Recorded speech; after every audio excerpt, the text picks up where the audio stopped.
চট্টগ্রামে আইনজীবী আলিফ হত্যাকাণ্ডের প্রতিবাদে ঢাকায় হেফাজতে ইসলামের বিক্ষোভ। ইসকন নিষিদ্ধে সরকারকে কড়া হুঁশিয়ারি, হত্যার বিচার চায় পরিবার।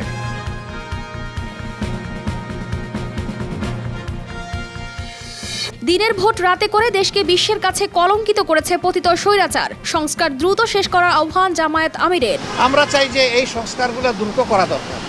এই সংস্কারগুলো করে যত দ্রুত সম্ভব নির্বাচন দিয়ে। নির্বাচন নিয়ে কোনো চ্যালেঞ্জ দেখছে না সংস্কার কমিশনের প্রধান। বিতর্কিত ভোটের জন্য কমিশনগুলোকে শাস্তির আওতায় আনার তাগিদ। আমার তো মনে হয় এই নির্বাচন কমিশনের জন্য চ্যালেঞ্জ খুব বড় চ্যালেঞ্জ নাই। চিন্ময়ের মুক্তি চাওয়া বাংলাদেশের বিরুদ্ধে সরাসরি ভারতের উলম্ব অভিযান। মন্তব্য বিএনপির সিনিয়র যুগ্ম মহাসচিব রুহুল কবির রিজভীর। আজকে চিন্ময় গ্রেফতার হয়েছে বলে আপনি আজকে কুমিরের কান্না কাঁদছেন, ক্রোকোডাইল টিয়ার্স। বাংলাদেশের পরিস্থিতির ওপর ভারতের অযাচিত উদ্বেগ প্রকাশ থেমে নেই। সংখ্যালঘুদের নিয়ে তাদের দ্বিচারিতা নিন্দনীয় ও আপত্তিকর, বললেন আইন উপদেষ্টা ডক্টর আসিফ নজরুল। দীর্ঘ 17 বছর পর শিগগির দেশে ফিরছেন তারেক রহমান। ফ্যাসিবাদ বিরোধী শক্তিকে ঐক্যবদ্ধ থাকার আহ্বান বিএনপির।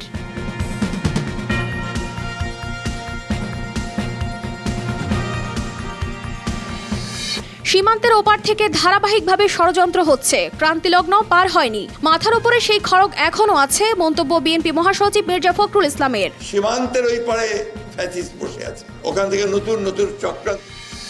বাংলাদেশের সহিংসতা ও উস্কানির ঘটনা বাড়ছে এবং এটাকে মিডিয়ার বাড়াবাড়ি হিসেবে উড়িয়ে দেওয়া যায় না বলে মন্তব্য ভারতের পররাষ্ট্র মন্ত্রণালয়ের।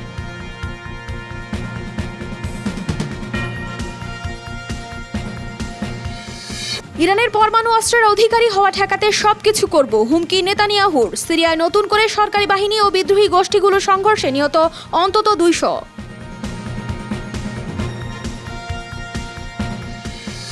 ঢাকায় খেলতে এসে প্রথমবার রিকশা ভ্রমণ আয়ারল্যান্ডের নারী ক্রিকেট দলের। কেউ চড়লেন, কেউ চালালেন।